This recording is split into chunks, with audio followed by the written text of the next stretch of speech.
Sorry یہ lecture disconnect ہو گیا تھا۔ حضور صلی اللہ علیہ وسلم کی جو فورتھ وائف تھی اس کا نام حضرت حفصہ تھا۔ حضرت حفصہ جو ہے وہ حضرت عمر فاروق رضی اللہ تعالیٰ عنہ کی بیٹی تھی، حفصہ بنت عمر۔ حضرت عمر فاروق بن قریش سے تعلق تھا، اور قریش کی جو شاخ تھی بنو عدی، تو کہا جاتا ہے حضرت عمر فاروق رضی اللہ تعالیٰ عنہ کا۔ تو حضرت عمر فاروق جو ہے بنو عدی سے تعلق رکھتے تھے، حضرت ابو بکر جو ہے وہ بنو تمیم سے تعلق رکھتے تھے۔ حضرت بنت عمر جو ہے وہ عمر ابن خطاب کی، جیسے میں نے آپ کو کہا، بیٹی تھی، اور زینب بنت مازون۔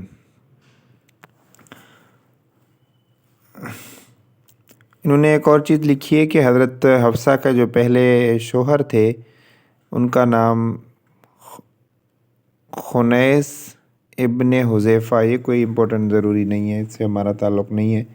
حضور صلی اللہ علیہ وسلم کی جو ہے وہ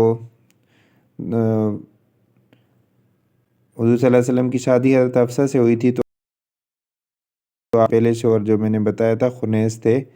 حضرت حفصہ بنت عمر جو ہے وہ قرآن کی حفاظت کے حوالے سے ان کا جو ہے پہلا جو قرآن لکھا گیا تھا تو وہ ان کے پاس محفوظ تھا، کیونکہ قرآن پہلے باقاعدہ ترتیب میں لکھا ہوا نہیں تھا، پھر اس کو جمع کیا عثمان کا، تو حضرت عمر فاروق حضرت ابو بکر کے مشورے سے جو ہے یہ قرآن مجید لکھا گیا تھا۔ حضرت حفصہ بنت عمر کی جو انتقال ہوا تھا وہ 15 ایج آفٹر ہجرہ، یعنی شعبان میں۔ سوری لائٹ چلی گئی تھی۔ تو حضرت حفصہ بنت عمر کا جو انتقال ہوا تھا وہ 45 ہجری میں ہوا تھا۔ حضرت زینب بنت خزیمہ، یہ 5th وائف تھی حضور صلی اللہ علیہ وسلم کی۔ 595 میں جو ہے یہ ان کی پیدائش ہوئی تھی۔ یہ قبیلہ ہلال جو ہے ٹرائب رکھتی تھی۔ خزیمہ واز دی ڈاٹر آف ہند بنت عوف اینڈ خزیمہ بن عبداللہ۔ حضرت زینب بنت خزیمہ جو ہے ان کا ایک مشہور لقب ہے ام المساکین کے نام سے۔ یہ امپورٹنٹ ہے، یہ سوال مختلف جگہوں پہ پوچھا جاتا ہے کہ ان کا لقب کیا تھا۔ ان کا لقب جو ہے ام المساکین تھا۔ حضرت زینب بنت خزیمہ کا انتقال جو ہے شادی کے 8 منتھ کے بعد ہو گیا تھا۔ حضرت زینب کے انتقال کے بعد ان کی جو ہے سسٹر حضرت ہند بنت عوف کی حضرت میمونہ سے حضور صلی اللہ علیہ وسلم کا نکاح ہوا تھا ان کی وفات کے بعد۔ حضرت ام سلمہ بنت امیہ جو ہے حضور صلی اللہ علیہ وسلم کی چھٹی بیوی تھی، ان کا جو ریئل نام تھا ہند بنت ابو امیہ۔ حضرت ام سلمہ بنت Abu Umayya was the daughter of Atika بنت عمر، یہ بھی کوئی ضروری نہیں ہے۔ اس کے بعد ام سلمہ کے متعلق کچھ توالات ہیں، یہ بھی ضروری نہیں ہے۔ اس کے بعد ہم آتے ہیں حضرت زینب بنت جحش۔ حضرت زینب بنت جحش جو ہے یہ 7th وائف تھی حضور صلی اللہ علیہ وسلم کی۔ زینب بنت جحش جو ہے وہ 590 میں ان کی جو ہے وہ پیدائش ہوئی تھی۔ یہ جحش ابن ربیعہ کی اور ام بنت عبد المطلب، ان کا بھی حضور صلی اللہ علیہ وسلم کا زینب اور ام المساکین جو ہے ان دونوں کے نام تو دونوں کے زینب ہے، لیکن ام المساکین جو لقب ہے وہ زینب بنت خزیمہ کا ہے۔ یہ زینب بنت جحش ہے، یہ تھوڑا فرق لازمی رکھنا کیونکہ وہ دونوں کا نام زینب تھا۔ پچھلے جو میں نے بتایا تھا ام المساکین کا ٹائٹل وہ حضرت زینب بنت خزیمہ کا تھا، یہ حضرت زینب بنت جحش ہے۔ حضرت زینب بنت جحش کے جو ہے وہ پہلے زید بن حارث تھے۔ اس مشہور جو قرآن مجید کی ایک صورت میں بھی اس واقعے کا ذکر ہے، وہ یہ تھا کہ حضور صلی اللہ علیہ وسلم نے حضرت زید کو جو ہے اپنا منہ بولا بیٹا بنایا تھا۔ پھر بعد میں قرآن کا حکم نازل ہوا کہ منہ بولا بیٹا جو ہے وہ بیٹا نہیں ہوتا حقیقی، تو اس کے بعد آپ کو حکم دیا گیا تھا ان کی وائف سے نکاح کرنے کا، چونکہ ایک غلط رسم جو تھی اس کو ختم کرنے کے لیے ایسا کیا گیا تھا۔ زید بن Haritha first slave who was freed at the time of prophethood and accept اسلام، یعنی وہ پہلے غلام تھے جن کو آزاد کیا گیا تھا۔ غلاموں کا جو سلسلہ چلا تھا اس میں یہ پہلے غلام تھے۔ حضور صلی اللہ علیہ وسلم سے جب شادی ہوئی تھی تو ایج 35 سال تھی۔ حضرت زینب حضرت عمر رضی اللہ تعالیٰ عنہ، زینب یہاں سے زینب بنت جحش مراد ہے، حضرت عمر رضی اللہ تعالیٰ عنہ کی خلافت میں ان کی ڈیتھ ہوئی تھی۔ اس کے بعد آتے حضرت جویریہ بنت حارث، یہ حضور صلی اللہ علیہ وسلم کی آٹھویں بیوی تھی۔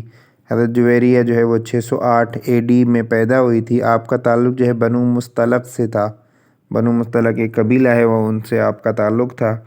حضرت جویریہ جو ہے وہ حارث ابو زرارہ، یہ حارث ابن ابو زرارہ سے وہ جو ہے ان کی بیٹی تھی۔ اس کے بعد ہے ایکچوئل نیم آف حضرت جویریہ بنت حارث واز برہ۔ برہ کا مطلب ہوتا ہے آزاد، تو یہ ان کا اصل نام تھا۔ First married with in the tribe to اس کے بعد ہے حضرت رملہ بنت ابو سفیان، یہ حضور صلی اللہ علیہ وسلم کی 9th وائف تھی۔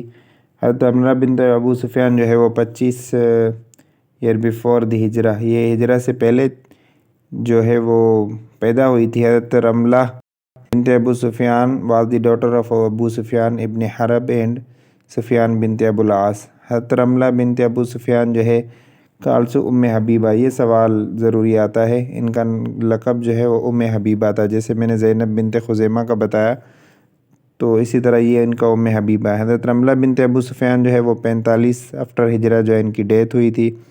حضرت صفیہ بنت حیی ابن اخطب، یہ جو ہے حضور صلی اللہ علیہ وسلم کی 10ویں وائف تھی۔ حضرت صفیہ بنت حیی ابن اخطب جو ہے وہ مدینہ میں، حیی ابن اخطب چیف آف جوش ٹرائب بنو نذیر، بنو نذیر ایک مشہور قبیلہ تھا، اس طرح بنو قینقاع یہودیوں کا تعلق رکھتی تھی۔ حضرت صفیہ بنت حیی ابن اخطب جو ہے کنانہ ابن ربی جو ہے ان سے ان کا نکاح ہوا تھا، Banu Nadir at the age of 17۔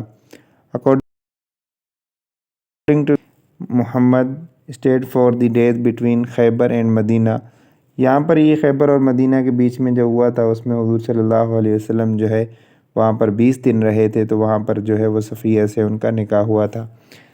اس کے بعد حضرت محمد بنت Harith was the 11th wife of the holy prophet صلی اللہ علیہ وسلم، جو ہے یہ 11ویں جو تھی وہ حضرت محمد صلی اللہ علیہ وسلم کی جو بیوی تھی وہ میمونہ۔ حضرت میمونہ بنت Harith was the daughter of al Harith ابن حزن ہند ابن عوف، یہ ان کی بیٹی تھی۔